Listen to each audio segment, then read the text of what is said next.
کہنے والے تو کہتے ہیں جی کا جانا ٹھہر گیا ہے، اسلام آباد کی سیاسی فضا میں تبدیلی کی ہوائیں چل رہی ہیں، اور بہت سے لوگ یہ کہہ رہے ہیں کہ خان صاحب اب لاڈلے نہیں رہے۔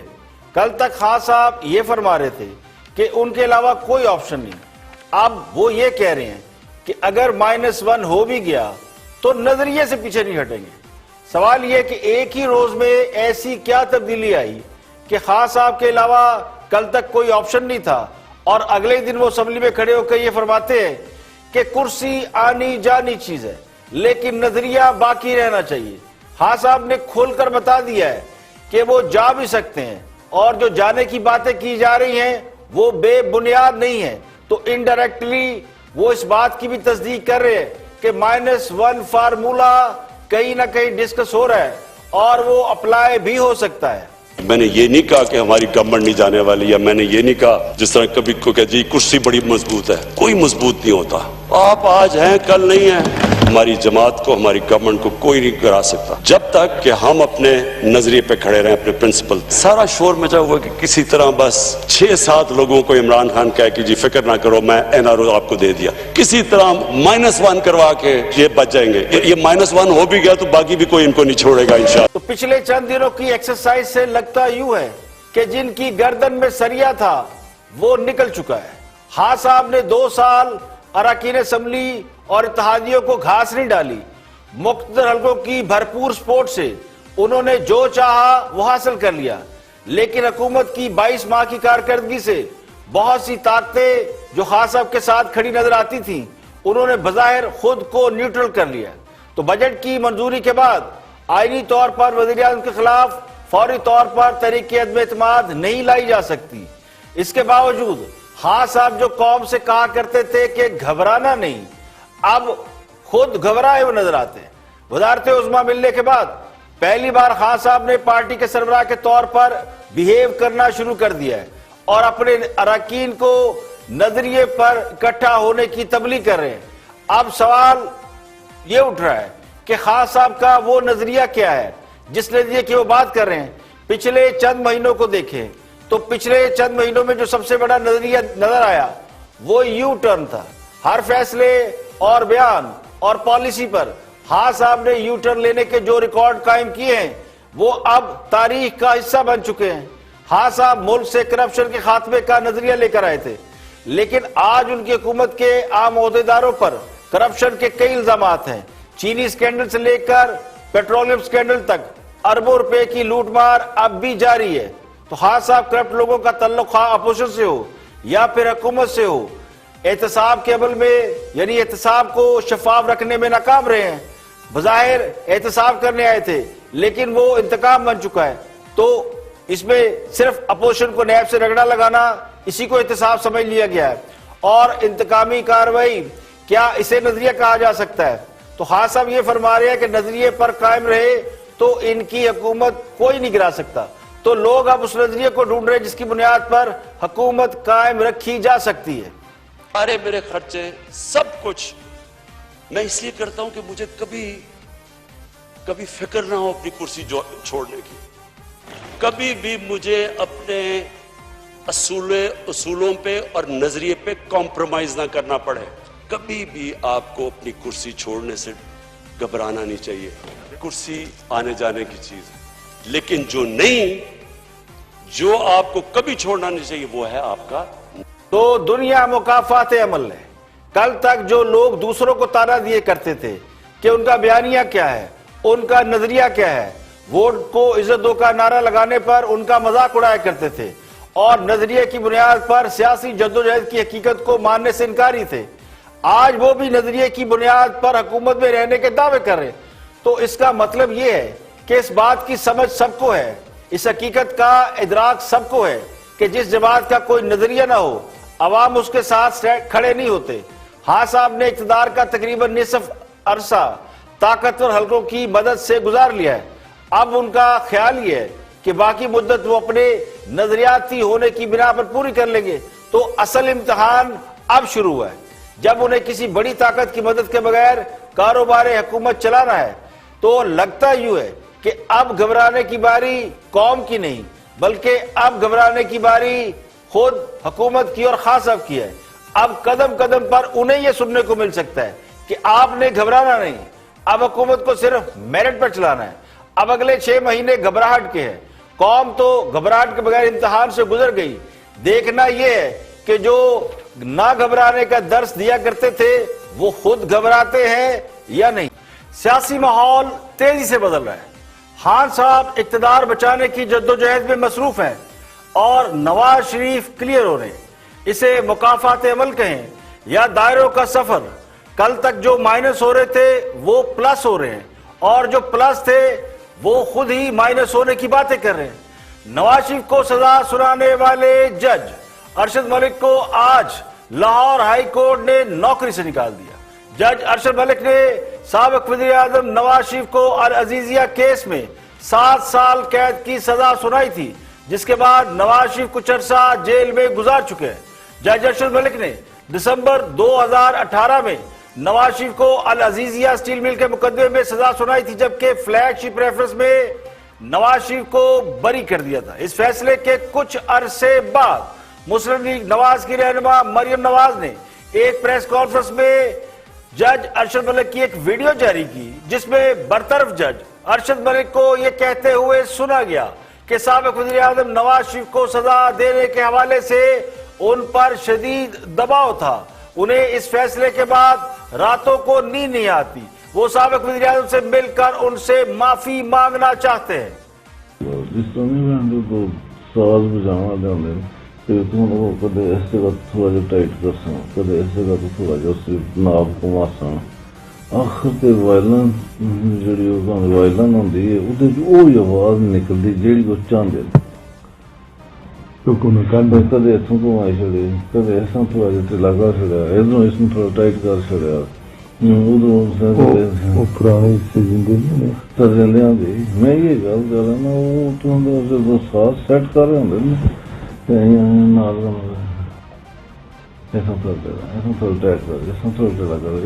تھوڑا کھچ چھوڑیا. آخر تے وہ آواز وہ دینا شروع کر دیں جی وہ چاہ رہا کہنا چاہیے لڑے تو وہ مطلب زیادہ مسئلہ میرے گا پھر محنت یہ نہ بولتے مطلب کوئی چیز ویسے نہیں محنت ہو رہی.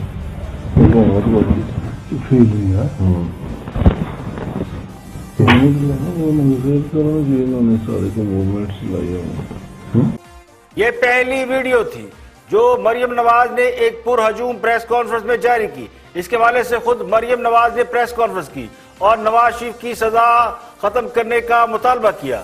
جج کا مس کنڈکٹ ثابت ہونے پر نواز شریف کو سزا کے معاملے پر سوال اٹھائے. جو صاحب ناصر صاحب, ان کی پرانی جان پہچان تھی اس جج صاحب سے, تو جج صاحب نے فیصلے کے بعد ان کو یہ کہنا شروع کر دیا کہ میں بہت پریشان ہوں اور میرا ضمیر مجھے بہت ملامت کرتا ہے, میاں صاحب کے ساتھ میں نے ظلم کیا.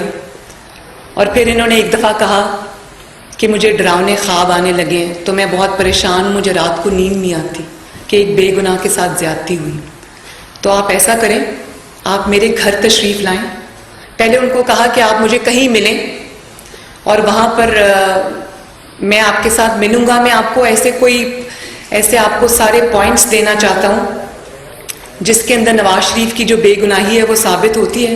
آپ کسی طریقے سے وہ نواز شریف صاحب تک پہنچا دیں تاکہ وہ اپنے جو ان کے لائرز ہیں جو کیس فائٹ کر رہے ہیں عدالت میں وہ ان تک پہنچ جائیں. تو پھر انہوں نے جب وہ ایک وقت طے ہوا اور وہ وقت مقررہ پر ناصر صاحب وہاں پہنچے, آدھے راستے میں تھے تو جج صاحب کا فون آیا کہ آپ کہاں ہیں. انہوں نے کہا کہ میں تو آپ ابھی جہاں آپ نے بلایا تھا وہ آدھے راستے میں ہوں اور تھوڑی دیر میں وہاں پہنچ جاؤں گا. کہنے لگے آپ ایسے کریں, آپ میرے گھر آ جائیں. تو انہوں نے کہا کہ آپ کا گھر کدھر ہے, مجھے تو شاید علم نہیں ہے. تو انہوں نے کہا کہ میں آپ کو اپنی گاڑی بھیجتا ہوں, آپ کہاں ہیں, آپ جہاں ہیں آپ وہیں رک جائیں, میری گاڑی آ رہی ہے, وہ آپ کو اسکارٹ کر کے میرے گھر لے آئے گی. تو ناصر صاحب نے کہا ٹھیک ہے, وہ وہیں رک گئے.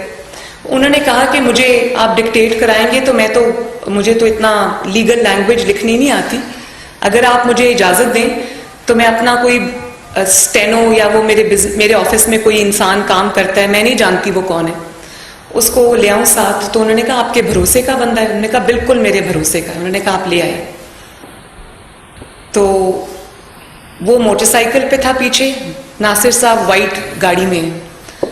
تو پھر تھوڑی دیر بعد سرکاری نمبر پلیٹ والی جج صاحب کی ذاتی گاڑی ان کو لینے آئی اور لے کے جج صاحب کے گھر پہ چلی گئی. تو پھر جج صاحب یہ ان کو فیصلے کی جو غلطیاں ہیں وہ سب ڈکٹیٹ کرا رہے ہیں. اب آپ آگے جائیں. neither this allegation. اس پریس کانفرنس کے بعد ارشد ملک نے ایک بیان خلفی جمع کرایا تو ان کی ایک اور ویڈیو سامنے آئی جس میں وہ نواز شریف کی سزا کے حوالے سے ڈکٹیشن دیتے ہوئے پائے گئے. یعنی نواز شریف کی سزا کے لیے جو اپیل ہے اس کے حوالے سے مسلم لیگ نون کو کیا کرنا چاہیے، یہ ویڈیو بھی سامنے مریم نواز لے کر آئیں.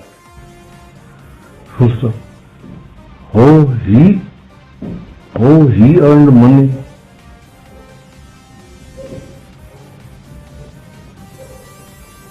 how he settled an established business,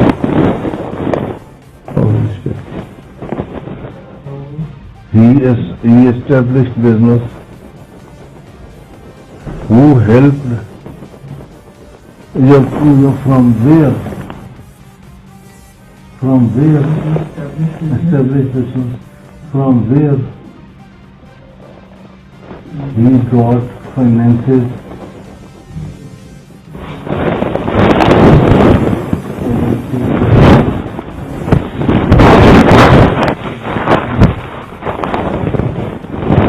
not determined by the GIT, determined by GIT IO.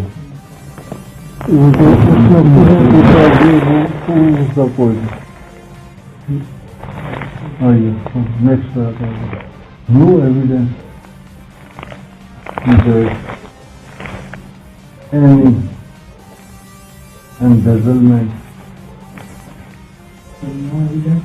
any embezzlement of funds, embezzle. Arshad Malik کی بیک ٹو بیک ویڈیو سامنے آنے کے بعد معاملہ اسلام آباد ہائی کورٹ کے چیف جسٹس عطر بن اللہ نے ٹیک اپ کیا. ارشد ملک کو مس کنڈکٹ کی وجہ سے احتساب عدالت کے جج کے طور پر کام کرنے سے روک دیا اور انہیں لاہور ہائی کورٹ واپس بھیجنے کا حکم دیا. ارشد ملک ڈیپوٹیشن پر اسلام آباد ہائی کورٹ میں تعینات تھے. جج کی متنازع ویڈیو سامنے آنے کے بعد تحریک انصاف کی حکومت جج کے ساتھ کھڑی ہوگی. انہیں واپس لاہور ہائی کورٹ بھیجنے کی بجائے وفاقی وزارت قانون میں بطور SDO رکھ لیا، جس پر سپریم کورٹ نے برہمی کا اظہار کیا. ویڈیو سامنے آنے کے بعد جج ارشد ملک نے ایک بیان خلفی بھی دیا جس میں انہوں نے نواز شریف کے صاحبزادے حسین نواز شریف سے ملاقات کا اعتراف کیا. یہ کیس سپریم کورٹ نے ٹیک اپ کر لیا تھا. سپریم کورٹ نے جج ارشد ملک کے بیان خلفی کو ان کا اعتراف جرم قرار دیا. عدالت نے یہ فیصلہ دیا کہ جج ارشد ملک نے نواز شریف کے صاحبزادے سے ملاقات کی. اس ملاقات سے متعلقہ حکام کو آگاہ نہیں کیا. مقدمے کی سماعت بھی جاری رکھی. سابق چیف جسٹس آصف سعید کھوسا نے ویڈیو اسکینڈل کے بارے میں دائر درخواست کی سماعت کے دوران یہ کہا کہ ارشد ملک کے کنڈکٹ سے ججوں کے سر شرم سے جھک گئے. سپریم کورٹ نے جج ارشد ملک کے حوالے سے یہ کہا کہ چونکہ جج ارشد ملک لاہور ہائی کورٹ کے ماتحت ہیں تو لاہور ہائی کورٹ ہی جج کے خلاف کارروائی کا اختیار رکھتی ہے. Chief justice Lahore high court کی سربراہی میں آج 7 رکنی انضباطی کمیٹی نے فیصلہ سناتے ہوئے جج ارشد ملک کو نوکری سے نکال دیا. برطرف جج نے ویڈیو اسکینڈل سے 12 دن قبل وزیر اعظم کے مشیر بابر اعوان کو نندی پور ریفرنس میں بری کیا تھا. سپریم کورٹ نے جج ارشد ملک کی مبینہ ویڈیو سے متعلق دائر درخواستوں پر فیصلہ سناتے ہوئے کہا تھا کہ اسلام آباد ہائی کورٹ کو یہ اختیار ہے کہ وہ اس ویڈیو کے منظر عام پر آنے کے بعد سابق وزیر اعظم نواز شریف کو دی گئی سزا کا از سر نو جائزہ لے. سپریم کورٹ نے اپنے فیصلے میں کہا تھا کہ قانونی شہادت کے تحت اس وقت تک کسی بھی ویڈیو کو عدالتی کارروائی کا حصہ نہیں بنایا جا سکتا جب تک اس کے مستند ہونے یا اس ویڈیو سے متعلق شخص خود عدالت میں آ کر بیان نہ دے. وزارت قانون نے جج ارشد ملک کو کام کرنے سے روک دیا تھا. وزارت قانون نے جج ارشد ملک کو کام کرنے سے روک دیا. انہیں معطل کر دیا گیا لیکن نواز شریف کی سزا برقرار رہی. نواز شریف کی سزا کو نہ کالعدم قرار دیا گیا نہ ان کے مقدمے کا از سر نو سماعت کا حکم دیا گیا. اس وقت بھی قانونی ماہرین یہ کہتے تھے کہ نواز شریف کا ری ٹرائل ہونا چاہیے